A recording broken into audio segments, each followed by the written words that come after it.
All right, what is up? Today I'm going to be revealing my full beginner's guide to fitness and how I went from being skinny to jacked. A few credentials, if you don't want to believe me. I was able to establish a 60-inch box jump. I was able to move my bench press from like sub 100 pounds to I'm currently pushing 270 and I'm about to push 315 probably in a couple months, to be honest. I was able to increase my body weight from sub 120 to I'm now at 160 pounds and still moving up. So before I get into the actual workout program, I want to explain some important concepts that you need to understand if you're going to try to put on muscle. The first concept I want to explain is PRs or personal records. So PR is your own personal record or personal best for a performance metric in the gym. For example, it could be your one rep max on a bench press. So if your PR is 100 pounds, then that means you can push 100 pounds for one rep and you can't do any more currently. And then if you PR again, that could be, okay, I pushed 105 pounds for one rep. That's PR. You can also have, like a 4 rep PR. So maybe you can push 80 pounds for 4 reps, and then a couple weeks later, you're able to push 80 pounds for 5 reps. Well, that's a new PR, and it's important to track your PRs because this is ultimately going to be the most important metric when you're trying to measure your own strength gains and progress in the gym. Next thing that I want to explain is progressive overload. This is a really important part of the exercise program, and really in any exercise program if you're trying to put on muscle. So progressive overload is basically how you force your body to grow. It's how you force your muscles to grow and never get comfortable with what you're doing in the gym. So you can see on the left, there's a graph where if you're doing an exercise such as maybe a dumbbell bicep curl and you're holding 10-pound dumbbells and you're able to do 8 reps of that, well, after a week of performing that exercise, you're going to get stronger and you're going to be able to do 10 reps of that weight. Well, in week 3, maybe you can do 12 reps. And then eventually you're going to say, hey, this weight is too light. I'm going to jump up to 15-pound dumbbells. And it's going to be hard at first. You can maybe only do 6 to 8 reps, but then eventually you can do 10. Eventually you can do 12. And you want to do this with every single exercise. You should always be progressively overloading. Isolation versus compound movements in the gym. So an isolation is where you're isolating one muscle group. So this could be something like a bicep curl, as you see in the photo on the left. This guy is just isolating his bicep. These are good for really just targeting a specific muscle group and putting on overall muscle, because when you're doing an isolation movement, it's safer to go to failure. It's safer to push yourself versus a compound movement, which you see on the right, is going to be effective for building coordination, building overall strength, and targeting multiple muscle groups at the same time. Like this guy who's doing a back squat, he's targeting his glutes, his hamstrings, his quads, his calves. He's targeting his upper back as he holds the weight. But a drawback of this is, it's not really safe to go to failure because it's he's gonna hurt his back if he tries to go past what his limits are. So it's important to have isolation and compound movement.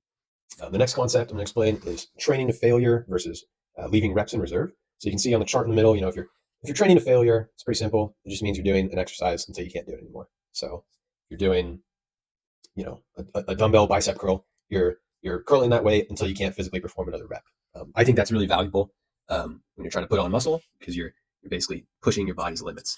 Now, if you're leaving a rep in reserve, that could mean maybe if you're doing a bench press, well, you don't want to go to failure because that just means you're going to drop the weight on your chest and you're going to get injured. So you should try to leave 1 rep in reserve, where you can see as in the orange box on this graph, it says you could perform 1 more rep, but you don't. So that's what I would recommend doing with your compound lifts, such as barbell back squat or a bench press or a bent over barbell row. You shouldn't be going to failure on those exercises because that's when you're going to start straining your joints and back. It's when you bring a lot of injuries into play. Time under tension and the eccentric versus concentric phase in a lift. So essentially, the concentric phase of a lift, as you can see in the graph, it's when you're contracting your muscle. So if you're targeting a bicep, the concentric phase is when you're moving the weight up and you feel that squeeze in your bicep. And the eccentric is when you're lowering the weight, and it's when the muscle is stretching. And the eccentric and concentric phase exists in every lift. And it's important to increase your time under tension, meaning the time that your muscles are working. It's important to increase that time under tension by slowing down the eccentric phase, right? You see a lot of people in the gym, they are maybe curling some super heavy weight, but they're just skipping over the eccentric phase. They're just dropping the weight instead of slowly lowering the weight.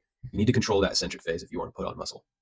Next, I'm going to talk about nutrition a little bit. So if you're trying to put on muscle, you're trying to, get jacked, you need to aim for about a gram of protein per pound of body weight. So if you weigh 150 pounds, you should eat 150 grams of protein a day. You need to prioritize carbs. A lot of people, they think, oh, carbs are the enemy. No, they're not. That's stupid. And you should ideally eat a lot of carbs before a lift because it's going to give you energy. That could be from fruit. That could be from rice. There's a million ways to get your carbs in.